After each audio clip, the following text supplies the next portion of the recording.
हड़प्पा सभ्यता की खोज का इतिहास। हड़प्पा सभ्यता प्राचीन भारत की गाथा, जिसे सिंधु घाटी सभ्यता भी कहा जाता है, दुनिया की सबसे प्राचीन और विकसित सभ्यताओं में से एक थी। ये सभ्यता लगभग 5000 साल पहले अस्तित्व में आई। इसका नाम हड़प्पा शहर के खंडहरों से लिया गया है, जो आज पाकिस्तान के पंजाब क्षेत्र में स्थित है। 20वीं सदी के शुरू में शुरू हुआ। उस समय भारतीय उपमहाद्वीप के प्राचीन अतीत के बारे में बहुत कम जानकारी थी। लोग केवल धार्मिक ग्रंथों और पुरानी कहानियों पर भरोसा करते थे।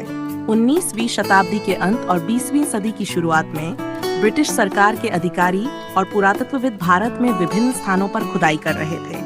इसी दौरान उन्हें पंजाब और सिंध की घाटियों में पुराने शहरों के अवशेष मिले। सन 1992 में डॉक्टर R.D. बर्नार्ड ने हड़प्पा नामक स्थान पर खुदाई की और वहां से मिट्टी के बर्तन, मोहर, पत्थर की वस्तुएं और प्राचीन भवनों के अवशेष पाए। ये पहली बार था जब किसी ने इन पुरानी सभ्यताओं के ठोस प्रमाण खोजे। 1982 में डॉक्टर राम सिंह भट्ट और उनके सहयोगी मोहनजोदड़ो की खोज के लिए पहुंचे। मोहनजोदड़ो सिंधु नदी के किनारे स्थित था। यहाँ उन्होंने बड़े बड़े शहर, मजबूत किले, घर और नालियों का पूरा नेटवर्क देखा।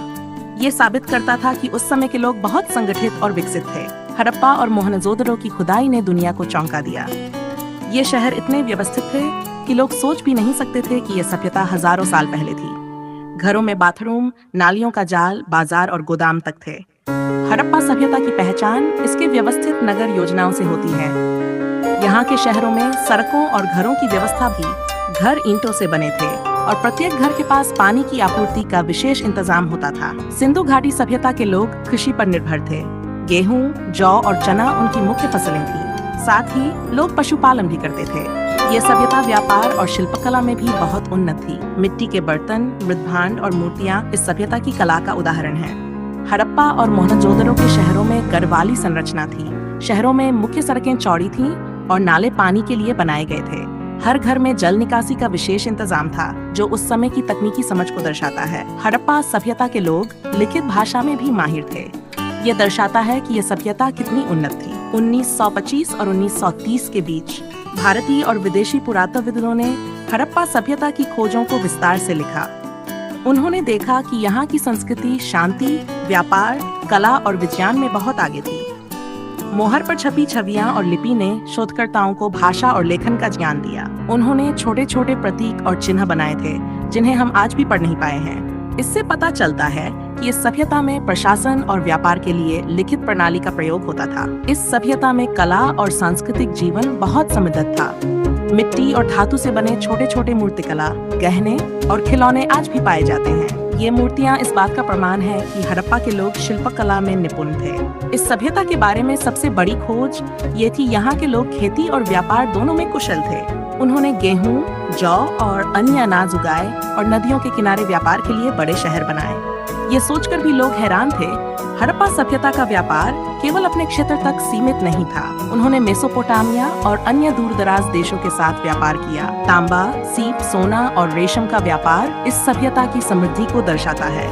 सिंधु घाटी सभ्यता में लोगों का जीवन व्यवस्थित और शांतिपूर्ण था। उनके घरों में प्राचीन जल व्यवस्था, संग्रहण और खाना बनाने के उपकरण पाए जाते हैं। इससे पता चलता है कि वे अपने दैनिक जीवन में तकनीक और संगठन को महत्व देते थे, कि हजारों साल पहले लोग इतना व्यवस्थित जीवन जीते थे। 19वीं शताब्दी और 20वीं सदी के शोधकर्ताओं ने हड़प्पा सभ्यता के बारे में पूरी जानकारी इकट्ठी की। उनके अनुसार ये सभ्यता लगभग 4500 साल पहले अस्तित्व में थी। इसे विश्व की पहली महान नगर सभ्यता माना जाता है। हड़प्पा सभ्यता की खोज के बाद पुरातत्वविदों ने और भी जगहों पर खुदाई की। उन्होंने पाया कि यह सभ्यता केवल हड़प्पा और मोहनजोदड़ो तक सीमित नहीं थी। पूरे सिंधु घाटी क्षेत्र में इस सभ्यता के निशान थे। आज हम हड़प्पा सभ्यता के अवशेषों से सीख सकते हैं कि हजारों साल पहले भी लोग विज्ञान, निर्माण कला, व्यापार और समाज के नियमों में कितने उन्नत थे। इन खोजों ने हमें हमारी प्राचीन विरासत की महिमा को समझने का अवसर दिया। हड़प्पा सभ्यता का पतन लगभग 2000 साल पहले हुआ माना जाता है। इसके कारण पूरी तरह स्पष्ट नहीं है। कुछ इतिहासकार मानते हैं कि प्राकृतिक आपदाएं जैसे बाढ़ या जलवायु परिवर्तन इसके मुख्य कारण रहे। कुछ अन्य मानते हैं कि आंतरिक संघर्ष और संसाधनों की कमी भी इसका कारण हो सकता है। आज हड़प्पा और मोहनजोदड़ो के खंडहर हमारे लिए इतिहास के महत्वपूर्ण सबक हैं। ये सभ्यता हमें ये सिखाती है कि सामाजिक व्यवस्था, तकनीक और कला का संतुलन एक सभ्यता की समृद्धि के लिए कितना आवश्यक है। हड़प्पा सभ्यता प्राचीन भारत की गौरवशाली धरोहर है। ये हमें हमारे पूर्वजों की बुद्धिमत्ता, संगठन क्षमता और सांस्कृतिक समृद्धि की याद दिलाती है।